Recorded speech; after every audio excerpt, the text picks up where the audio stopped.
So, did you watch yesterday's episode of Locked on USC when I was talking about the linebackers and embracing the role of a villain? You should have.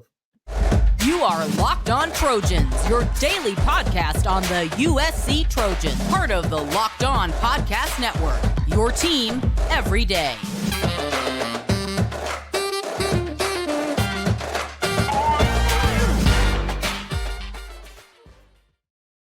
Fight on, everyone. I'm your host, Mark Holkin, and thank you for making Locked on USC your first listen every day. Whether you're watching on YouTube or wherever you like to download your podcast, we are free. I appreciate your support. You show your appreciation. If you're watching on YouTube, become a subscriber. It's so easy. All you got to do is click the red subscribe button. And when you see that thumbs up, I want you to touch it. I want you to hit it. Thumbs up. And I also don't want you to miss one episode Monday through Friday. Hit that bell notification button, and you're locked in. You're locked on. Today's episode is brought to you by Bird Dogs. Go to birddogs.com/lockedoncollege or enter promo code lockedoncollege, and you're going to get a free water bottle with any purchase. You won't want to take your Bird Dogs off. We promise you. I asked the question at the very top. Did you watch yesterday's episode of Locked on USC? Because my everyday viewers and listeners who saw the show, they can appreciate how in tune I am with this team and what they're thinking, what they're going to do before they even say it or do it. Clip Notes version. Two of the topics on yesterday's show was USC embracing the role of the villain. And also, I talked about how the linebackers, how that group, how the room can't afford to go less than 5 deep. Well, following Tuesday's practice, one of the linebackers talked about embracing the role of the villain, and another linebacker talked about having a players-only meeting. You can see that's what we're going to talk about here in the first segment. Lincoln Riley, Monday night, he's on the Trojans Live radio show, and he talked about, the whole villain thing and how the team needs to kind of embrace that role when they go on the road, appreciate, who they are, what they're doing, and you're not playing at home anymore. You're going to get booed. You're going to be the bad guy.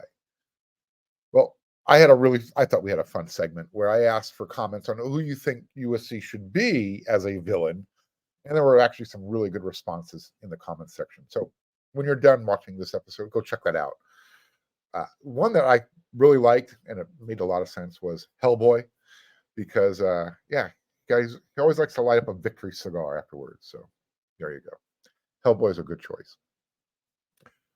Practice Tuesday, Mason Cobb, he was back, and he said after Tuesday's practice that he was actually looking forward to playing on the road, and that he loves being the villain more than playing at home.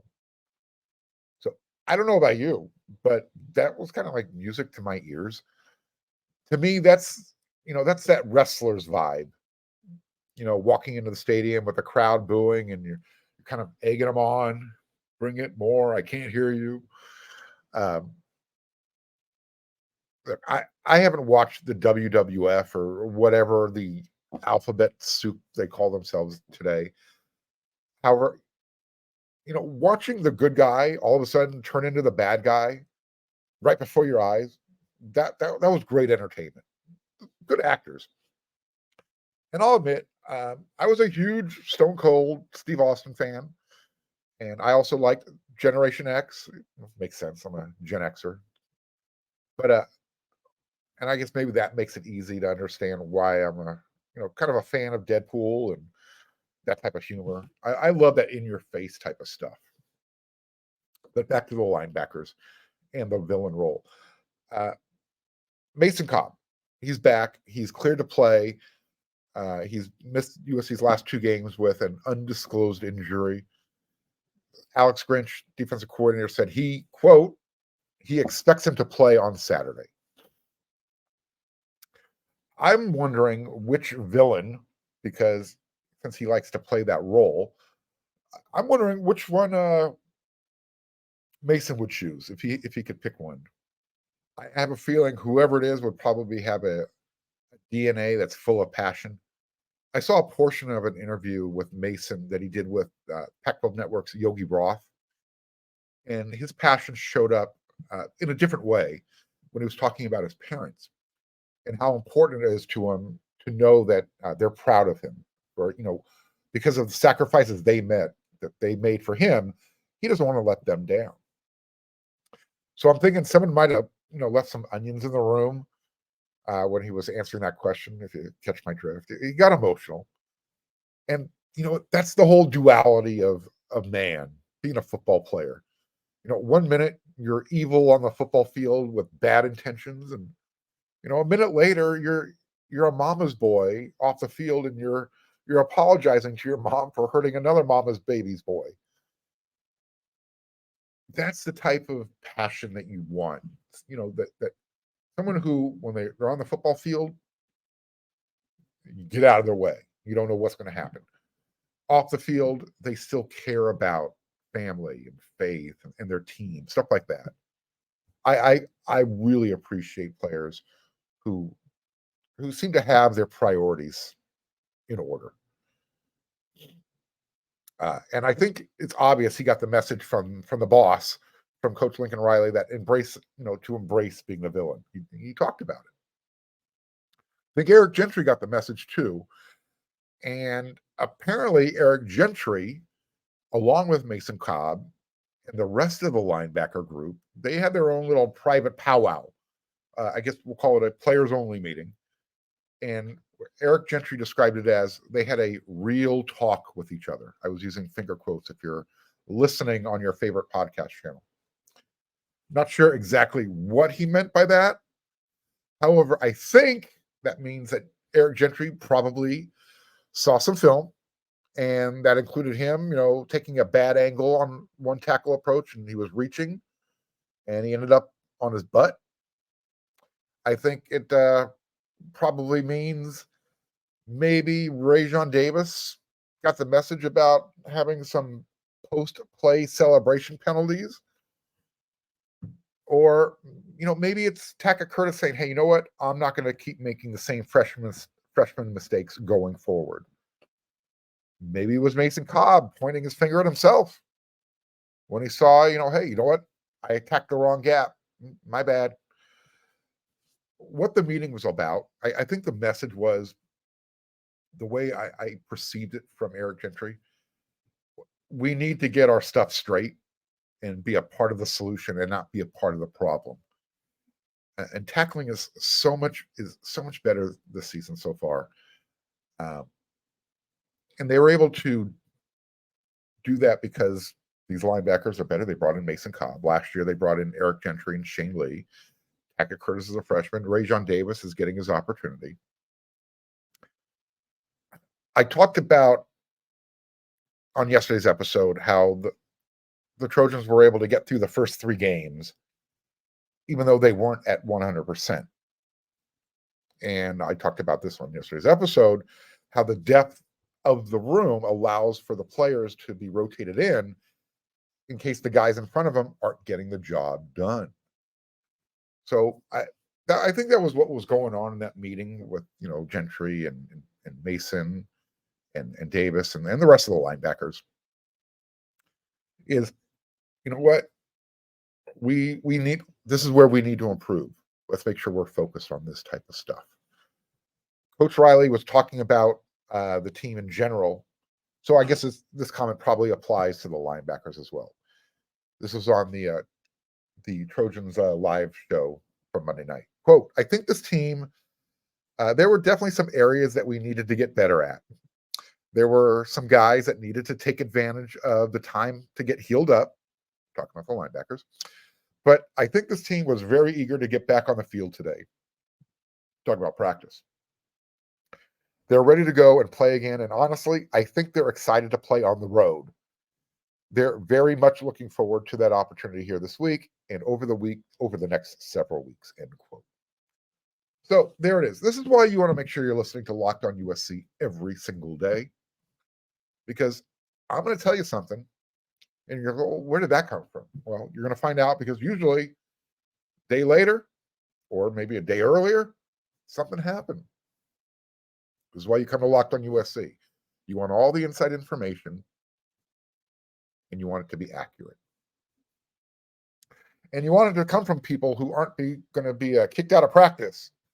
We're going to talk about that in the third segment. But first, we're going to talk about USC's improvement by the numbers.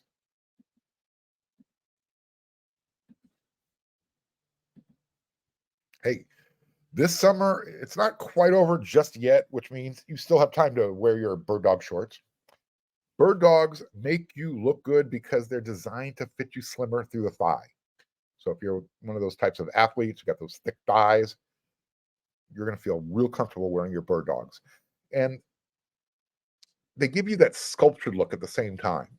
And they fit way better than those regular shorts that are made of that stiff, restricting cotton.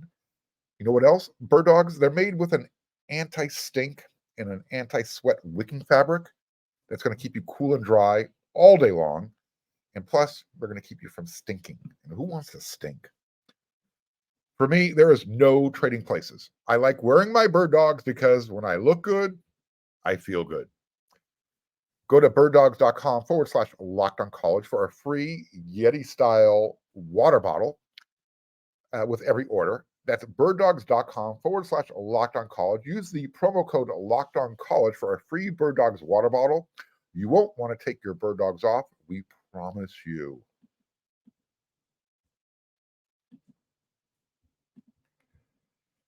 The college football season is here, and this season, Locked On is kicking up our coverage. Each Friday, Locked On will go live from 11 a.m. to 1 p.m. Eastern on every Locked On College YouTube channel. Locked On College Football Live will cover the college football playoff implications, the conference rivalry games, and they're going to go in-depth like only Locked On can, including insights and analysis from our stable of Locked On College hosts covering their team every day. Find Locked On College Football Live every Friday from 11 a.m. to 1 p.m. Eastern on any Locked On College YouTube channel. You won't want to miss it.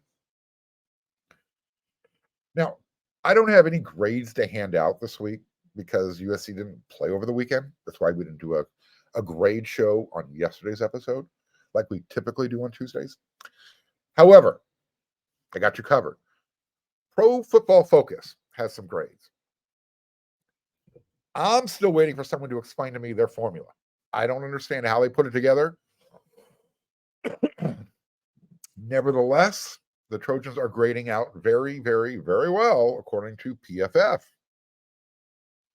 In fact, they're grading much better than last year.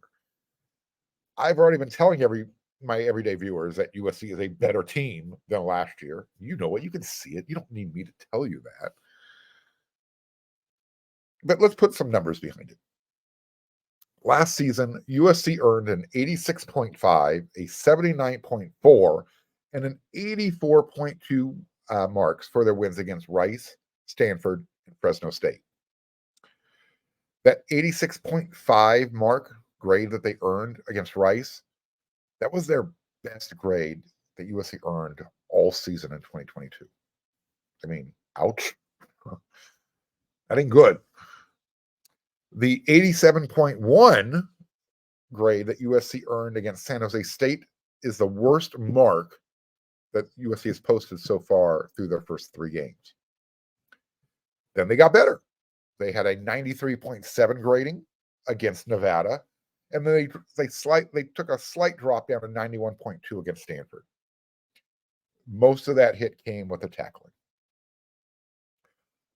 Oklahoma, they're the only other program in Pro Football Focus's top 10 overall graded teams with multiple games of 91.0 or more. So there you go, USC and Oklahoma. They can't seem to separate from each other no matter what. Noted as far as the top 5, Notre Dame number 2, Washington number 3. Oh, that school on the other side of town, UCLA, they're number 5. Yeah, and I'm sure I don't need to tell everybody, USC's going to play each one of those teams this year, sooner than later. All these numbers are going to adjust up and down for everybody. So This is where we're at right now. USC is has the number one rating in run offense, the number 3 in pass blocking, and they're number 7 in receiving, and they are tied for number 9 in pass offense. And I guess they're number 10 in run blocking. Okay. Again, I don't know these calculations, so I'm sure in fact, I know there are a lot smarter people out there. Fill up the comment section. Explain to me how they come up with their rankings, their grades. The Trojans are the only program to rank among the top 10 teams in all of those offensive categories. So, I was talking the other day, maybe USC deserves a number 1 vote. Not saying they're the number 1 team, but maybe a number 1 consideration. Number 1 offensively, that's for sure. USC finished the 2022 season as Pro Football Focus's number 5 graded offense and finished number 5 in pass offense, number 10 in pass blocking, number 10 in run offense, and number 11 in receiving, and number 11 in run blocking. We know USC is going to be good on the offensive side of the ball. So what about the defense? How did PFF see USC's defense? Well, through 3 games last season, USC posted grades of 75.0, 56.0, and 71.2. That 75 grade against Rice was, again, USC's best number of the year. This year, USC opened with a 69.9 against San Jose State. But then they jumped up to 86.7 against Nevada and then dropped back down to 70.7 against Stanford. Again, I think that overall grade was affected on the defensive side of the ball. Even though USC only gave up 10 points, you look at the stats, a lot of yards, a lot of backups were used. So I don't know how that is, if any of that's taken into consideration, but it is what it is, right? USC's 85.2 overall defensive grade is number 23 nationally so far. Last year, the Trojans finished last. Oh, excuse me. My notes. They finished last season number 66 overall. There was a last in there, though. Stay tuned. Right now, USC is number 4 in pass rush, number 44 in run defense, number 48 in coverage, and number 59 in tackling. Speaking of tackling, safety Bryson Shaw, he leads all the USC tackling numbers at 84.4. That's good for just 103 nationally. The Trojans' top 3 tackling grades, they all happen to be safeties: Shaw, Max Williams, and Zion Branch. And the cornerbacks, Sia Wright and Christian Roland Wallace, are in the next 2 spots. So, again, these are numbers. Let's grade USC on the eyeball test, at least until we have a bigger sample size, right? That's going to be the positive spin on this. Safety, Kalen Bullock, he has USC's highest coverage grade at 81.8. That's tied for number 57 nationally. And Caleb last year posted an 89.0 coverage grade in 2022. And that was good enough for first team Pro Football Focus All-American. Defensive lineman Bear Alexander is tied for number 23 nationally among overall with 12 quarterback pressures. And that's tied for number 3 among interior defensive linemen. Special teams, they've improved dramatically. I'm going to show you how much they've improved. I told you there was a last. Here we go. Last year, USC finished as Pro Football Focus's lowest graded special teams unit at number 131 overall with a 56.7 grade. Through 3 games, 2023, The Trojans are number 11 overall with an 85.7 grade. Welcome, Zachariah Branch. Welcome, Michael Jackson III, healthy. Welcome, Eddie Traplisky as punter.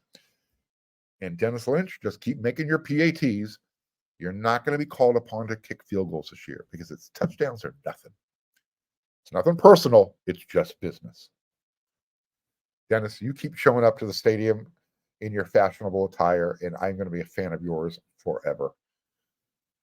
Again, I'm not sure how PFF does their calculus, but USC is making tangible improvements, and that's the takeaway from this. That's what we want everyone to come away with. No more the but USC needs to. Everyone knows what USC needs to do. They need to continue to get better. And as long as they continue to get better, they're going to be in the right spot at the end of the year.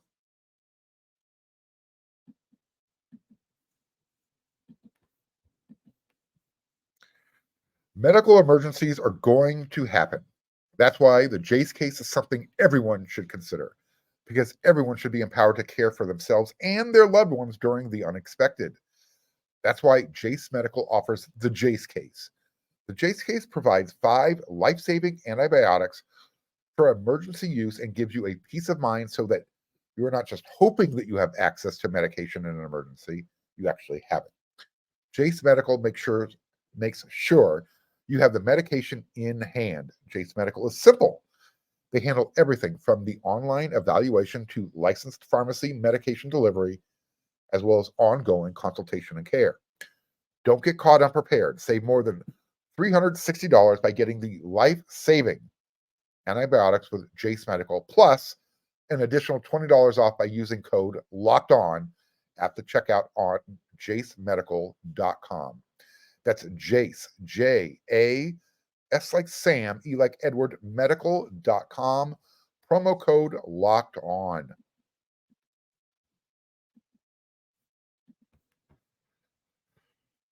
All right. So Lincoln Riley, he suspended, USC officially suspended a member of the media for 2 weeks. I remember the media, it wasn't me, let's just put it that way. But the media is coming to the defense of this one journalist who has been put on a 2-week suspension. I'm going to try and play the role of devil's advocate and not take sides. Although, I'll be upfront about this. In the past, I've been very outspoken regarding access to practice or the lack thereof, and I still feel that way.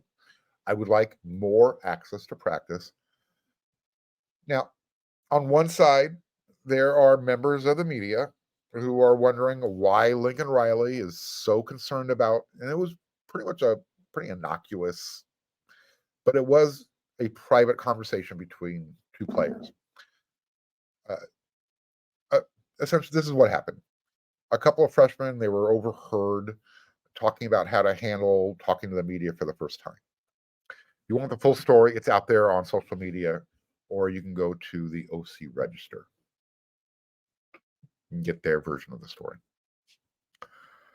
Now, on the other side, there are members of the media who follow USC's draconian rules, but also find different ways to go, to provide, a peek behind Lincoln Riley's Iron Curtain.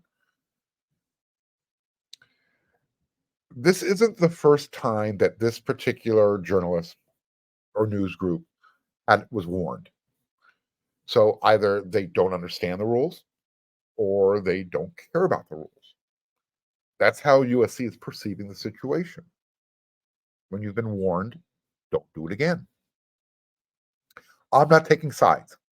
I'm just laying it out there. So now you've got members of the media, they're putting on their cape, and they want to know what specific rule was broken. And I think that's a fair question because Lincoln Riley was asked about it after practice, and he didn't want to address the specifics at that time. But again, now you got people taking their pot shots from the cheap seats, like up there in Oregon, John Canzano.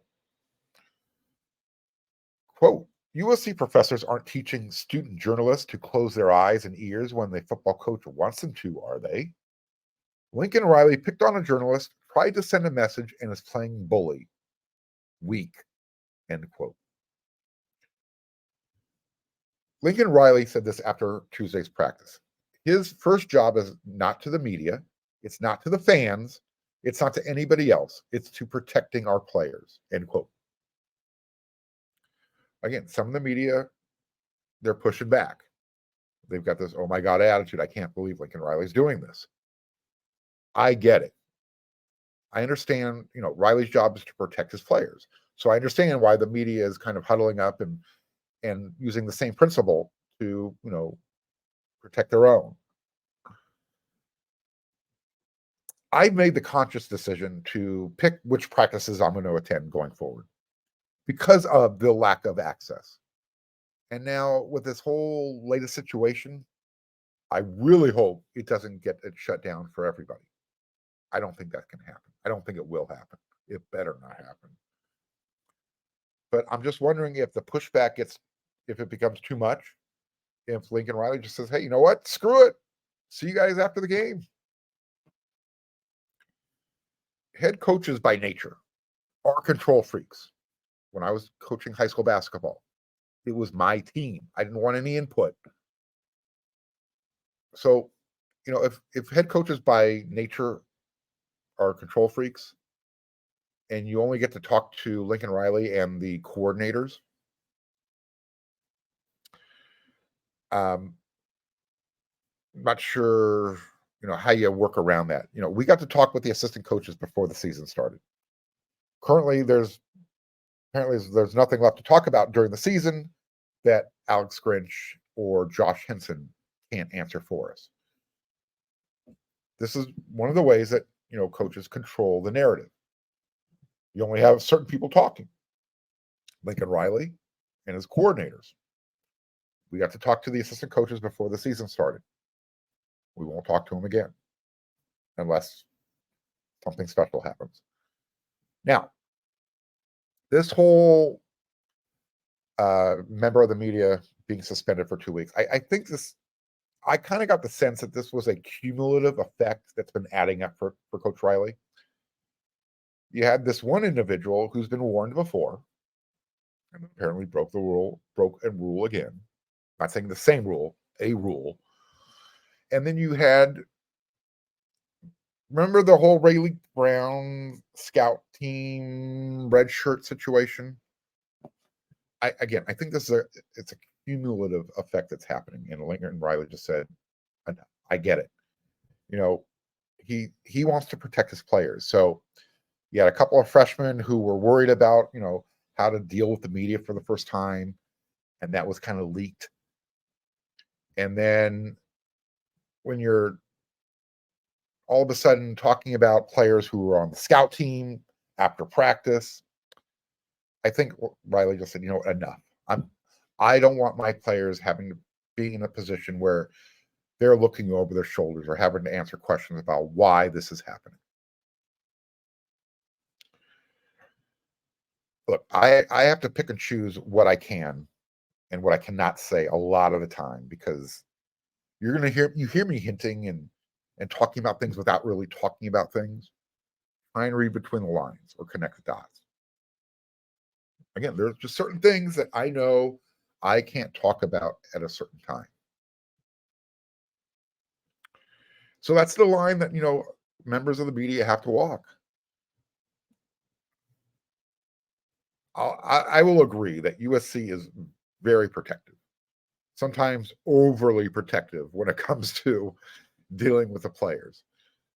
They've got a lot of rules that aren't really rules, but they want them out there, so that's what we do. I'm sure he'll be back. I'm sure this will all blow over soon enough. But again, this is what Lincoln Riley wants. And until he feels more comfortable with the media, these are the rules. He wants his team focused on winning the national championship. I'll be back at practice again soon. Until then, everyone, you know what to do, because Locked on USC will be back with another episode tomorrow.